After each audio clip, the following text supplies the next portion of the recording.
Entre Kinshasa et Ankara, c'est la vieille amitié qui reprend vie avec vigueur.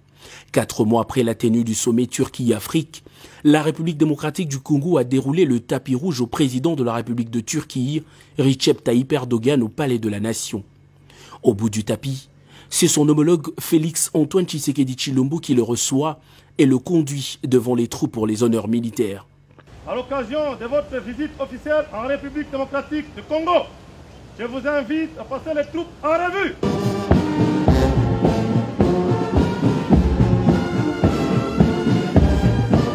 Les deux hommes d'État vont ensuite se retirer pour un tête-à-tête de près d'1 heure au cours duquel ils vont arrondir les angles avant bien sûr de rejoindre leurs délégations respectives pour la signature des accords sanctionnant une longue période de négociation. Devant Félix Antoine Tshisekedi et Recep Tayyip Erdogan, plusieurs textes majeurs vont être signés dans différents domaines, en tête de priorité la défense avec 3 textes de référence.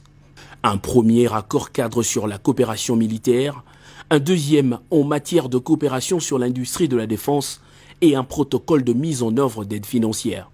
Pour les deux parties, les signatures ont porté les noms de ministres de la Défense de 2 pays, Gilbert Kabanga pour la RDC et Hulusi Akar pour la République de Turquie, qui sera relayé par le professeur Ismail Demir, président de l'industrie de la défense de la Turquie.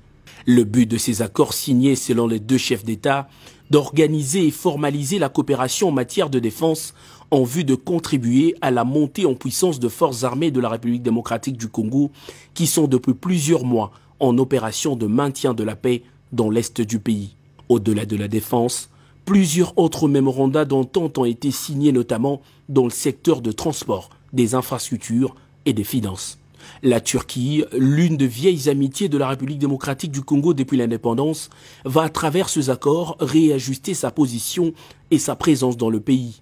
Cette visite officielle du président turc à Kinshasa pose les bases d'une coopération bilatérale qui s'annonce plus solide que celle d'il y a 10 ans.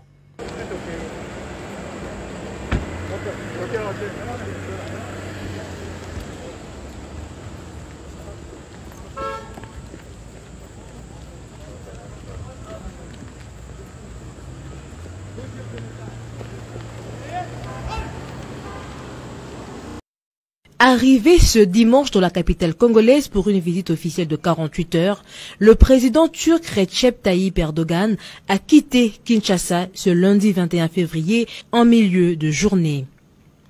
Le président de la République démocratique du Congo, Félix Antoine Tshisekedi Tshilombo, a personnellement accompagné son invité de marque au tarmac de l'aéroport international de Ndjili.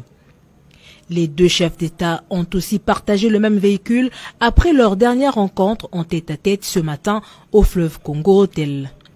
Cette visite historique du président Recep Tayyip Erdogan à Kinshasa a permis aux 2 chefs d'État de renforcer la coopération bilatérale entre leurs pays.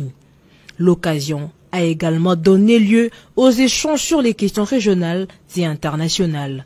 Par ailleurs, les 7 accords signés entre la République démocratique du Congo et la Turquie, dimanche 20 février, s'ajoutent à ceux de septembre 2021 à Ankara. En effet, les 2 pays avaient à l'époque conclu 3 accords de coopération axés entre autres sur la promotion et la protection mutuelle des investissements entre les 2 gouvernements.